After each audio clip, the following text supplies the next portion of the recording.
بسم اللہ الرحمن الرحیم۔ السلام علیکم ورحمۃ اللہ وبرکاتہ۔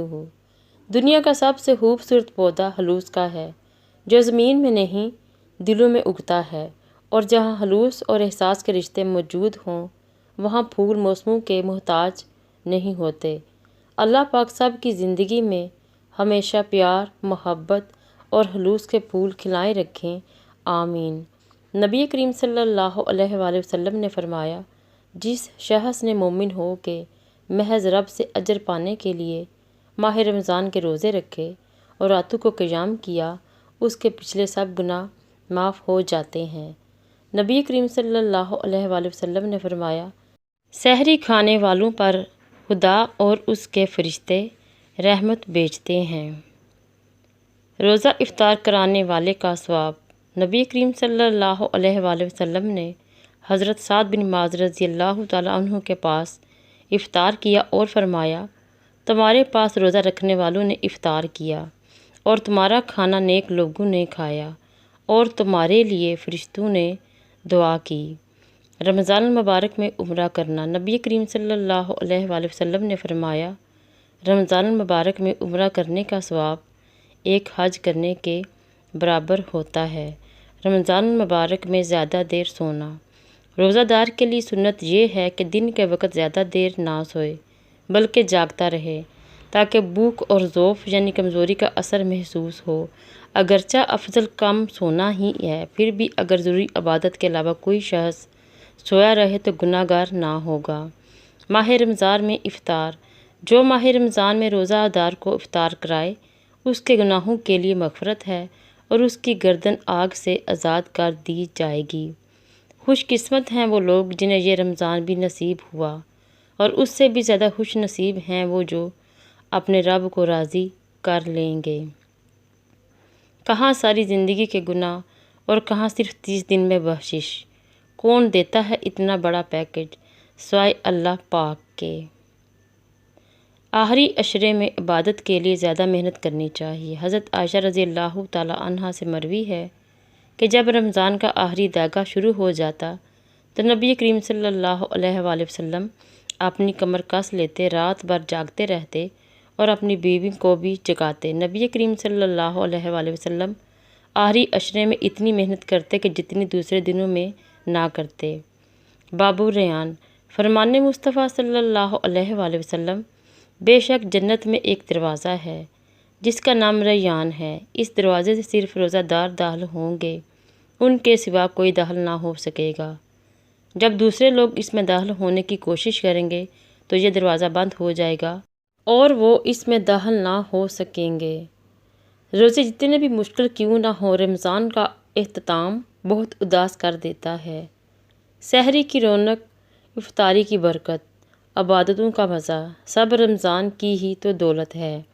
اللہ پاک ہماری ٹوٹی پھوٹی عبادتوں کو قبول فرمائے، آمین۔ فرمان مصطفیٰ صلی اللہ علیہ وآلہ وسلم، رمضان میں ذکر اللہ کرنے والے کو بخش دیا جاتا ہے اور اس مہینے میں اللہ تعالیٰ سے مانگنے والا محروم نہیں رہتا۔ تمہارے پاس برکت والا مہینہ آ چکا ہے۔ اللہ تعالیٰ نے تم پر اس کے روزے فرض فرمائے ہیں اور تمہارے لیے اس مہینے یعنی رمضان المبارک کا قیام یعنی نماز تراویح سنت قرار دیا ہے۔ افطار کے وقت جب روزے دار اذان کا انتظار کر رہا ہوتا ہے تو اللہ تعالیٰ شیطان سے کہتا ہے، دیکھ میرے بندے کو جس کو تو کہتا تھا نافرمان ہوگا، جب تک میرا نام اس کے کانوں میں نہیں پڑتا، یہ لقمہ منہ میں نہیں ڈالتا، اس وقت میرا بندہ جو کچھ بھی دعا کرے گا میں اس کو ضرور قبول کروں گا۔ رمضان المبارک کے اس بابرکت مہینے میں آپ کی تمام نیکیاں، دعائیں اور عبادت اللہ تعالیٰ کی رضا سے قبول ہوں، آمین۔ معلوم نہیں ہے کہ کتنے گناہ کیے ہیں یا رب، لیکن اس رمضان المبارک کے صدقے ہمیں بخش دے، آمین۔ رمضان، کتنی جلدی یہ رمضان گزر جاتا ہے، پیاس لگتی نہیں افطار گزر جاتا ہے۔ ہم گناہ گاروں کی مغفرت کر میرے اللہ، عبادت ہوتی نہیں رمضان گزر جاتا ہے۔ اے ماہ رمضان آہستہ چل، ابھی کافی قرض چکانا ہے، اللہ کو کرنا ہے راضی اور گناہوں کو بخشوانا ہے۔ کچھ خواب ہے جن کو لکھنا ہے اور تعبیروں کو پانا ہے۔ اپنے کچھ آنگنوں میں خوشیوں کے دیپ جلانے ہیں، کچھ توبہ کرنا باقی ہے اور اب کو ہم نے منانا ہے۔ جنت کا کرنا ہے سودا، جہنم سے خود کو بچانا ہے۔ اے ماہ رمضان آہستہ چل، اے ماہ رمضان آہستہ چل۔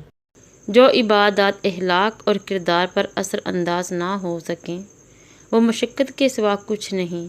یا اللہ تعالی ہمیں بہترین اخلاق اور کردار والا بنا دے، آمین ثم آمین۔ شب قدر کو ان راتوں میں تلاش کرو۔ حضرت سیدنا عائشہ صدیقہ رضی اللہ تعالیٰ عنہا سے روایت ہے کہ نبی کریم صلی اللہ علیہ وآلہ وسلم نے ارشاد فرمایا، شب قدر کو رمضان مبارک کے آخری عشرہ کی طاق راتوں یعنی 21ویں، 23ویں، 25ویں، 27ویں اور 29ویں راتوں میں تلاش کرو۔ شب قدر کی عبادت اور نوافل۔ شب قدر میں سیدنا حضرت جبرائیل علیہ السلام و دیگر فرشتوں کے زمین پر اترتے ہیں اور وہ 4 جھنڈے گاڑتے ہیں، ایک روزہ اطہر پر، ایک کعبہ معظم کی چھت پر، ایک بیت المقدس پر اور ایک آسمان اور زمین کے درمیان۔ پھر وہ فرشتے تمام اطراف میں پھیل جاتے ہیں اور کوئی ایسا گھر باقی نہیں رہتا جہاں وہ داخل نہ ہوں۔ جو شخص عبادت میں مشغول ہوتا ہے فرشتے اس کو سلام دیتے ہیں اور یہ نقشہ طلوع فجر تک باقی رہتا ہے۔ شب قدر میں کیا پڑھنا چاہیے؟ اس رات میں نوافل پڑھنا، قرآن مجید کی تلاوت کرنا اور تسبیح و تحلیل اور استغفار پڑھنا چاہیے۔ شب قدر میں جتنے نفل پڑھے جا سکیں بڑی سعادت ہے، مگر جو کتابوں میں لکھے گئے ہیں وہ یہ ہیں۔ پہلی شب قدر 21ویں شب۔ پہلی شب قدر یعنی ماہ رمضان مبارک کی 21ویں تاریخ بعد نماز عشاء اور تراویح 4 رکعت نفل نماز 2 سلام سے پڑھیں۔ ہر رکعت میں بعد سورۃ فاتحہ کے سورۃ قدر 1 مرتبہ اور سورۃ اخلاص 1 مرتبہ پڑھنی چاہیے۔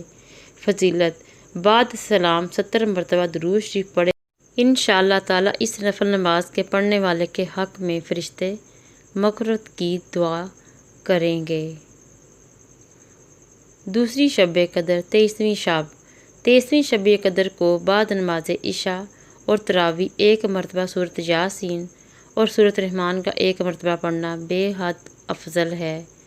تیسری شب قدر 25ویں شب۔ ماہ رمضان مبارک کی 25ویں تاریخ کی شب قدر کو بعد نماز عشاء اور تراویح 4 رکعت نفل نماز 2 سلام سے پڑھے۔ ہر رکعت میں سورۃ فاتحہ کے بعد سورۃ القدر 3 مرتبہ اور 3 مرتبہ سورۃ اخلاص پڑھنی ہے۔ فضیلت: بعد سلام 70 مرتبہ استغفار پڑھے۔ یہ نفل نماز بخشش گناہ کے لیے نہایت افضل ہے۔ استغفر اللہ الذی لا الہ الا هو الحی القیوم واتوب الیہ۔ چوتھی شب قدر 27ویں شب۔ 27ویں شب کی بعد نماز عشاء اور تراویح 4 رکعت نفل نماز پڑھے۔ ہر رکعت میں سورۃ الفاتحہ کے بعد سورۃ القدر 3 مرتبہ، سورۃ اخلاص 50 مرتبہ پڑھنی ہے۔ فضیلت: بعد سلام سجدہ میں 1 مرتبہ یہ کلمات پڑھے، سبحان اللہ والحمد للہ ولا الہ الا اللہ واللہ اکبر۔ اس کے بعد جو حاجت دنیاوی یا دینی مانگے انشاءاللہ تعالی بارگاہ الہی میں قبول ہوگی۔ پانچویں شب قدر 29ویں شب۔ 29ویں شب قدر کو بعد نماز عشاء تراویح 4 رکعت نفل 2 سلام سے پڑھے۔ ہر رکعت میں سورۃ فاتحہ کے بعد سورۃ القدر 1 مرتبہ اور سورۃ اخلاص 5 مرتبہ پڑھنی ہے۔ فضیلت: بعد سلام کے 100 مرتبہ درود شریف پڑھنا ہے۔ انشاءاللہ العزیز اس کے پڑھنے والے کو باری تعالیٰ بخشش گناہ اور مغفرت عطا کریں گے۔ اللہ نگہبان۔